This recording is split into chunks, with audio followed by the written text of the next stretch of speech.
Good morning children. இன்றைக்கி 6th standard இங்கிலீஷில் சீ டர்ட்டில்ஸில் போன தடவை செக்ஷன் 1 பார்த்தோம். இன்றைக்கி மீத பகுதியை பார்க்கலாம். இன்றைக்கி பேஜ் நம்பர் 89 இருக்கிற பகுதியிலேருந்து பார்க்கலாம்.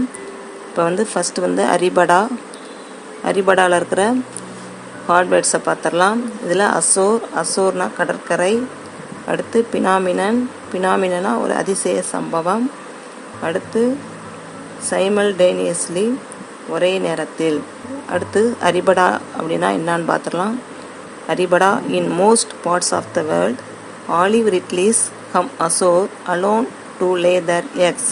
இந்த உலகத்தில் நிறையா பகுதிகளில் இந்த ஆலிவ் ரெட்லி அப்படின்ற ஆமை இனமானது கடற்கரைக்கு எப்படிதே வருது, தனியாதே தன்னுடைய முட்டைகளை இடுது.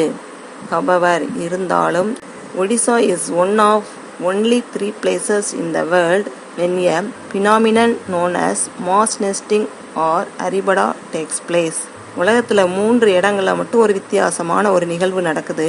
அதில் நம்ம இந்தியாவில் இருக்கிற ஒடிசாலையும் அந்த அதிசயமான நிகழ்வு நடக்குது. அந்த நிகழ்வதையும் மாஸ் நெஸ்டிங் அல்லது அரிபடா அப்படின்னு சொல்கிறோம். On certain nights during the nesting season, thousands of female turtle come ashore simultaneously to lay their eggs on particular beaches.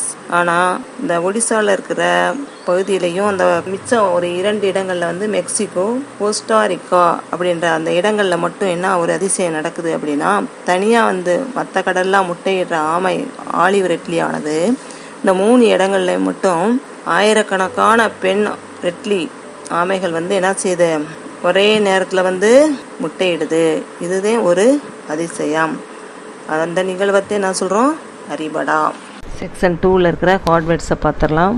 Gracefully அழகாக, எஃபர்ட்லெஸ்லி ரொம்ப எளிதாக, ஹால் அப்படின்னா இழுத்து, லெபோரியஸ்லி கடினமான உழைப்பு, ஹேவிட்டி குழி, ஹேமோஃப்ளேசஸ் மறைத்தல் ஏமாற்றுதல் அப்படின்னு அர்த்தம். அடுத்து இன்குபேட்னா அடைகாத்தல், பாசிங் மேலே இழுத்தல். இப்போ படத்தை பார்க்கலாம். Between the months of January and March, female olive ridleys come ashore at night to lay their eggs. இந்த ஆலிவ் ரெட்லி அப்படின்ற இந்த பெண் ஆமை இனமானது எப்போ வருது முட்டையிடுறதுக்கு கடற்கரைக்கு அப்படின்னா நைட் நேரத்தில், அதுவும் ஜனவரி மாதத்துலேருந்து அந்த மார்ச்சுக்குள்ள அந்த இடைப்பட்ட காலத்தில் மட்டும்தான் முட்டையிடுறதுக்காக வருது. This is quite a problem for them as a turtle's front flippers enable it to swim gracefully and effortlessly but are not very useful for moving on land. அது ஆமைகளுக்கு இருக்கிற அந்த ஃபிளிப்பர்ஸ், அதுக்கு அந்த முன்கை போல இருக்குது இல்லையா, அந்த பகுதியானது அது நீந்துறதுக்கு, கடல்ல நீந்துறதுக்கு அழகாக எளிதாக இருந்தாலும், ஆனால் அது நிலப்பகுதியில் அது ஊர்ந்து வர்றப்ப, மூவ் பண்ணுறப்ப, நகர்றதுக்கு அது ரொம்ப கடினமாக இருக்குது. The turtle has to haul itself laboriously onto the beach. அதை மூவ் பண்ணுறதுக்கு டர்ட்டிலுக்கு எப்படி இருக்குது, நகல்றதுக்கு ரொம்ப கடினமாக இருக்குது. Then it chooses a spot well away from the high tide line. அதுக்கப்புறமா தன்னுடைய முட்டைகளை அந்த கடல் அலைகள் அதிகமில்லாத இடத்துல போய் அந்த இடத்த தேர்வு செய்து, Here it scoops out a nest cavity 45 cm deep into which it lays about 100 eggs. அதுக்கப்புறமா தன்னுடைய இடத்தை தேர்ந்ததுக்கு அப்புறமா ஒரு 45 சென்டிமீட்டரில் ஒரு குழியை தோண்டுது. அதில் முட்டைகளை, நூற்றுக்கணக்கான முட்டைகளை அதில் இடுது.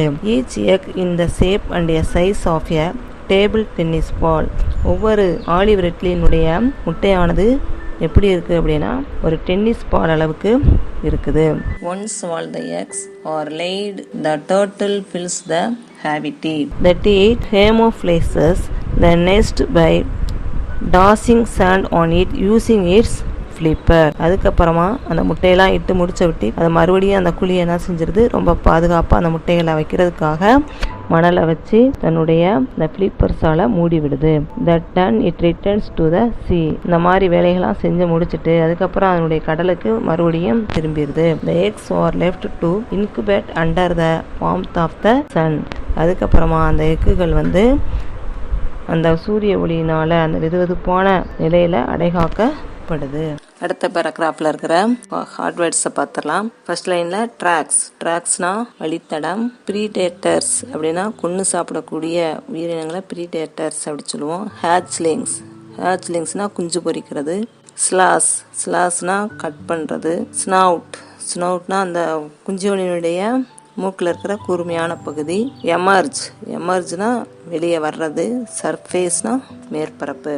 இப்போ பேராகிராஃப் பார்க்கலாம். In many places around the world, local people follow the tracks of the turtle to its nest. உலகத்தில் இருக்கிற நிறைய இடங்கள்ல in many places around the world, உலகத்தில் இருக்கிற நிறைய இடங்கள்ல லோக்கல் பீப்புள்னா அந்த கடற்கரையில் வசிக்கிற மக்கள் வந்து ஆமையினுடைய ட்ராக்ஸை அந்த வழித்தடத்தை ஃபாலோ பண்ணி அந்த கூட ஆமை சேகரித்து வச்ச அந்த முட்டை பகுதியை கண்டுபிடிச்சிடுறாங்க. The collect the eggs for eating. அந்த எக்ஸ் எல்லாம் கலெக்ட் பண்ணி அவங்க உணவுக்காக என்ன செஞ்சுறாங்க, அதை கொண்டு போயிடுறாங்க. Jackals, mastiff dogs and pigs to tick up and eat the eggs by following the scent left by the turtle. மனிதர்கள் மட்டும் இல்லாமல் அந்த ஆமைகள் உடைய வாசனையை கண்டுபிடிச்சி அதை ஃபாலோ பண்ணி முட்டைகளை வந்து தோண்டி எதெல்லாம் எடுக்குது அப்படின்னா குள்ளநரி, ஜர்க்கிள்ஸ், டொமஸ்டிக் டாக்ஸ் வீட்டு நாய்கள், பிக்ஸ்னா பன்றிகள், டிக்கப்னா தோன்றது, அதை தோண்டி எடுத்து என்ன செஞ்சுறது, அதோடைய வாசனையை கண்டுபிடிச்சு போய் ஃபாலோ பண்ணி அதை தோண்டி எடுத்து சாப்பிட்றது. Those eggs that escape such people and predators hatch 45 to 60 days later. இந்த எஸ்கேப் ஆன விட்டு நிறையா முட்டைகள் வந்து என்ன செஞ்சிருது எடுத்துடுறாங்க நிறையா பேர். அப்போ அது போக மிச்சம் மீதி இருக்கிற முட்டைகள் வந்து 45 to 60 நாட்களில் அது பொரிக்கிறதுக்காக ரெடி ஆகுது. The hatchling slash open the leathery egg shell with the help of a tiny egg tooth. இந்த 45 to 60 நாட்கள் முடிஞ்ச உடனேவும் இந்த ஹேட்ச்லிங் அந்த குஞ்சு எப்படி வெளியே வருது அப்படின்னா அதனுடைய கூர்மையான அந்த மூக்கை வச்சு என்ன செய்யுது, அந்த லெதர் மாதிரி இருக்கிற அந்த முட்டையை கொத்துது. This is like a razor blade at the tip of a hatchling's snout. அந்த மூக்கு கூர்மையான அந்த பகுதி எப்படி அந்த கோழி குஞ்சுகள்லாம் முட்டையிலேருந்து வெளியே வர்றப்ப அதாவும் என்ன செய்யும், உள்ள இருந்தேவும் பொரிச்ச உடனேவும் இந்த முட்டைகளை கொத்தி அந்த அதை வந்து முட்டையிலேருந்து குஞ்சு வெளியே வர்றது போலதே இந்த ஆமைகளும் என்ன செய்யுது, தன்னுடைய முட்டைகளை தன்னுடைய மூக்கு கூர்மையான அந்த பிளேடு போன்ற பகுதிகளை பயன்படுத்தி அது தானாகவே வெளியே வருது. When the most of the eggs have hatched, the hatchling push themselves upwards through the sand and emerge on the surface of the beach. இந்த மாதிரி இந்த குஞ்சுகள் வந்து முட்டையிலிருந்து வெளியே வந்த உடனேவும் வேகமாக என்ன செய்யுது, சர்ஃபேஸ் அந்த கடலுடைய மேற்பகுதிக்கு அந்த பீச்சுக்கு வருது. From here they make a hurried toss to the sea. வேகமாக அதனுடைய கடல் பகுதியை நோக்கி ஓடுது. கிளாஸரி flippers, broad flat limbs used for swimming. ஆமையினுடைய முன்பகுதியில் கை போல நீந்துறதுக்கு பயன்படுற பகுதியை flippers. Predators, animal that kill other animals for food. உணவுக்காக இன்னொரு விலங்கை கொண்டு சாப்பிட்றத ப்ரீடேட்டர்ஸ். ஹால்னா இழுக்கிறது, புல் வித் ஃபோர்ஸ். ஸ்லாஸ்னா கட் பண்ணுறது. Laboriously with great effort. Snout, pointed nose of an animal, கூர்மையான அந்த மூக்கு பகுதியை snout. Cavity, a hollow space. Emerge, come out. Camouflages, hide or disguise something, ஏமாற்றுறது. Incubate, hatch eggs using warmth. இது வரைக்கும் படித்த பகுதியை ரீகால் பண்ணிடுவோம். கரெக்டாக இன்கரெக்டா அப்படின்றத சொல்லுங்கள். First one, female olive ridleys come ashore at night to lay eggs. Female ridley ஆமையானது இரவு நேரத்தில் நிலப்பதிக்கு முட்டையிடுறதுக்காக கடற்கரைக்கு வருது. சரி. இந்த eggs of an olive ridleys are in the shape and size of a cricket ball. Olive ரெட்லியுடைய முட்டை வந்து கிரிக்கெட் பால் அளவுக்கு இருக்கும். ராங். கிரிக்கெட் பாலில் tennis ball. Ridleys come to lay their eggs in the month of January. Olive ridley வந்து முட்டையிடுறது ஜனவரி மாதம் வருதுன்னு போட்டிருக்காங்க. ஜனவரிக்கும் மார்ச்சுக்கும் இடைப்பட்ட மாதத்துல தான் வருது. ஜனவரி மட்டும் போட்டிருக்கிறதுனால wrong. The turtles use their flippers and make a hollow for their nest. தன்னுடைய கூடை உருவாக்குறதுக்காக ஆமைகள் வந்து தன்னுடைய ஃபிளிப்பர்ஸ் ஆமையினுடைய முன்பதில் இருக்கிற கை போல இருக்கிற பகுதியை பயன்படுத்துது. Correct. The hatchling use a tiny egg tooth to come out of the eggs. தன்னுடைய கூர்மையான அந்த மூக்கு பொதிகளை வச்சு கொத்தி என்ன செய்த குஞ்சுகள் தன்னுடைய முட்டையிலிருந்து வெளியே வருது. கரெக்ட். டூ யூ நோ, உங்களுக்கு தெரியுமா? இதில் இருக்கிற ஹார்ட் வேர்ட்ஸ் அஸ்பெக்ட், அஸ்பெக்ட்னா சிறப்பு வாய்ந்த, எம்ரியோ அப்படின்னா கரு, டிடர்மைன்ஸ் அப்படின்னா தீர்மானித்தல், ப்ரீசியஸ்லி அப்படின்னா துல்லியமாக. There is an interesting aspect of sea turtle biology. sea turtle உயிரினத்தினுடைய ஒரு இன்ட்ரெஸ்டிங்கான ஒரு விஷயத்தை இதில் பார்க்க போகிறோம். The temperature inside the egg determines the sex of the embryo while it is growing. முட்டையினுடைய ஆமை குஞ்சுடைய முட்டையினுடைய டெம்பரேச்சரை வச்சுதே அதனுடைய ஆணா பெண்ணா அப்படின்றத நம்ம உறுதியாக சொல்ல முடியும். When the eggs develop at 27 and 28 Celsius, only male hatchlings are produced. 27 டிகிரியிலிருந்து 28 degree Celsius வெப்பநிலையில் இருந்துச்சுன்னா அந்த அதில் இருக்கிற குஞ்சு ஆண் குஞ்சுகளாத்தே இருக்கும். At 30 degree Celsius, only female hatchlings are produced. 30 degree இருந்துச்சுன்னா அது பெண் ஆமை குஞ்சுகளாக இருக்கும். An equal mix of male and female hatchling is produced only when the eggs incubate as preciously 29 degree Celsius and 30 degree Celsius. 29 degree செல்சியஸ்லேருந்து 30 degree இருந்துச்சுன்னா 29 டிகிரியாவோ 30 டிகிரியாவோ இருந்துச்சுன்னா அது ரெண்டுமேவும் சமமாக அந்த குஞ்சுகள் பிறக்கிறதுக்கான வாய்ப்பு இருக்குது. செக்ஷன் 3 இதில் இருக்கிற ஹார்ட்வேர்ட்ஸை பார்த்துடலாம். ஹேட்ச்லிங்ஸ் குஞ்சுகள், கிராப்ஸ் நண்டுகள், பெர்ஹேப்ஸ் ஒருவேளை, என்சூர் உறுதி, சர்வே தொடர்ந்து வாழுதல், ஸ்பீசிஸ் இனம், மிஸ்ட்ரீஸ் புரியாத ஒரு புதிர், fascinating கவர்ச்சியூட்டக்கூடிய. Many of these tiny hatchlings which weigh less than 20 grams each will not even reach the sea. பெரும்பாலான நுண் ஆமை குஞ்சுகள் 20 கிராமுக்கு குறைவானதா இருக்குது. அதனால என்ன செய்ய முடியல, கடலுக்குள்ள போக முடியாத நிலதே உருவாயிருக்குது. They will fall prey to crabs or birds even before they reach the water. அது கடலுக்குள்ள போறதுக்கு முன்னாடியேவும் கிராப்ஸ்னா நண்டுகள், பறவைகள்லாம் என்ன செய்யுது, அதை சாப்பிட்ருது.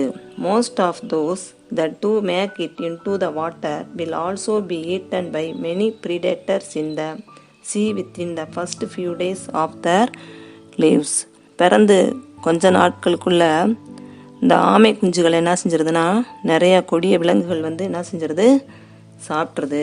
In fact scientist estimate that only one in every 1000 hatchlings becomes an adult. இந்த 1000 நுண் ஆமை குஞ்சுகளில் ஒன்று மட்டும்தான் என்ன செய்யுது, தப்பிச்சு உயிர் வாழக்கூடிய சூழ்நிலை உருவாகுது. It is perhaps to ensure that enough hatchlings survive to keep the species owing that sea turtles lay so many eggs. இப்போ இந்த 1000 ஆமை குஞ்சுகளில் ஒன்று மட்டும்தான் தப்பிச்சுன்னு சொல்கிறாங்க. அதே போல் போதுமான அளவுக்கு ஆமைகள் என்ன செஞ்சிருது, அதிகமான முட்டைகளை இடுறதுனால அதனுடைய இனத்தை அதனால் காப்பாற்ற முடியுது. After many years of swimming in the open ocean, the female hatchling that have become adults return to the same beach where they were born. அதாவது பல வருஷமா அந்த கடலுக்கு இருக்கிற அந்த ஆமைகள் வளர்ந்து அதை பிறந்த இடத்துலயே என்ன செய்யுதான், முட்டையிடுதான். எங்கெங்கேயோ போகுது கடலுக்குள்ள, பல வருஷமா எங்கெங்க இருந்தாலும் முட்டையிடுற காலத்துல மட்டும் அது எங்க பிறந்துச்சோ அதே இடத்துலயே மறுபடியும் என்ன செய்யுது, முட்டை போட்டுருது. They come there to lay their own eggs. How they manage to find the place after so many years in the sea is one of the many mysteries of these fascinating reptiles. அப்போ பல ஆண்டுகளாக தான் பிறந்த இடத்த விட்டு வேறு இடத்துக்கு வளர்ந்த ஆமைகள் எப்படி அதோடைய பிறந்த இடத்துக்கே முட்டைகளை திரும்ப இடுறதுக்கு வருது அப்படின்றத ஆராய்ச்சி செய்கிறப்ப அது ஒரு புரியாத மிஸ்ட்ரீஸ், ஒரு புரியாத புதிராக ஒரு ஆச்சரியம் ஊட்டக்கூடிய ஒரு விஷயமாகவும் இருக்குது. அடுத்த பேராகிராஃபில் இருக்கிற ஹார்ட்வேர்ட்ஸு, கிரியேச்சர்ஸ் அப்படின்னா உயிரினங்கள், டேக்கர்ட்ஸ் அப்படின்னா 10 ஆண்டுகள், த்ரெட்டன் அச்சுறுத்தக்கூடிய, சர்வைவல் வாழ்தல், ட்ராப்டு அப்படின்னா சிக்கியது, கன்ஸ்ட்ரக்ஷன் அப்படின்னா கட்டடம் கட்டுதல், டம்பிங் அப்படின்னா கொட்டுதல், சிஸ்டமேட்டிக்கலி அப்படின்னா முறையான, டேக்லிங் அப்படின்னா சமாளித்தல், என்சூர் உறுதி, எக்ஸிஸ்ட் உள்ளன. இதில் இருக்க அடுத்த பேராகிராஃபை பார்த்துடலாம். Sea turtles are among the many wonderful creatures we share this planet with. உலகத்தில் இருக்க எல்லா உயிரினங்களை போல கடல் ஆமைகளுக்கும் இந்த பூமியில் கொடுக்கக்கூடிய ஒரு உயிரினம். They have survived natural dangers for millions of years. பல மில்லியன் வருஷமாக இயற்கை சோதனைகள் எல்லாம் கடந்துதே இந்த ஆமைகள் இந்த பூமியில் உயிர் வாழுது. But sadly human activities during the past few decades have put them in grave danger. ஆனால் மனித செயல்பாடுகள் ஆமைகளுடைய வாழ்க்கையை என்ன செய்யுது, அந்த ஆமை இனங்களையும் அழிக்கக்கூடிய நிலைக்கு கொண்டு போகுது. There are many factors that threaten their survival. பல காரணிகள் கடல் ஆமையுடைய வாழ்க்கையை பயமுறுத்தக்கூடியதாக இருக்குது. People hunt them for their meat or collect their eggs. மக்கள் உணவிற்காக அந்த ஆமைகளுடைய முட்டையையும் இறைச்சிக்காக ஆமையுமேவும் வேட்டையாடுறாங்க. Sometimes they are accidentally trapped in the nest of motor boats. சில சமயங்களில் மோட்டார் வாகனத்தில் போகிறவங்க அதன் முட்டை குழிகளை உடச்சி விட்டு போயிடுறாங்க. Problems like pollution, dumping or plastic into the ocean and construction activities on nesting beaches also hurt their survival. அதே போல் பொல்யூஷன், அந்த கடலை மாசுபடுத்துறது, பிளாஸ்டிக்கை பயன்படுத்துறது, கழிவுப் பொருள்கள்லாம் கடலில் கொட்டுறது, அந்த கடலில் முட்டையிடுற இடத்துல போய் என்ன செய்கிறது, கட்டடங்களை கட்டுறது, இந்த செயல்களால் ஆமைகளுடைய வாழ்க்கை பாதிக்கப்படுது.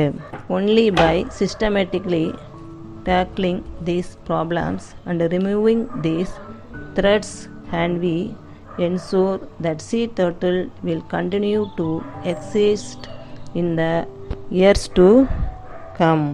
அப்போ அந்த அழிவில் இருந்த ஆமைகளுடைய வாழ்க்கையை நம்ம பாதுகாக்கணும்னா அதை அந்த பாதிப்பு ஏற்படுத்தாமன்னா நம்ம என்ன செய்யணும், நம்முடைய வாழ்க்கை முறையை இயற்கையான முறையில் பாதுகாப்பான முறையில் ஆமைகளுக்கு பாதிப்பு ஏற்படாத வகையில் நாம் வாழணும். இதனால் அந்த ஆமைகள் பல வருஷங்களாக இந்த பூமியில் அழியாமல் நம்மளால் பாதுகாக்க முடியும். தேங்க்யூ.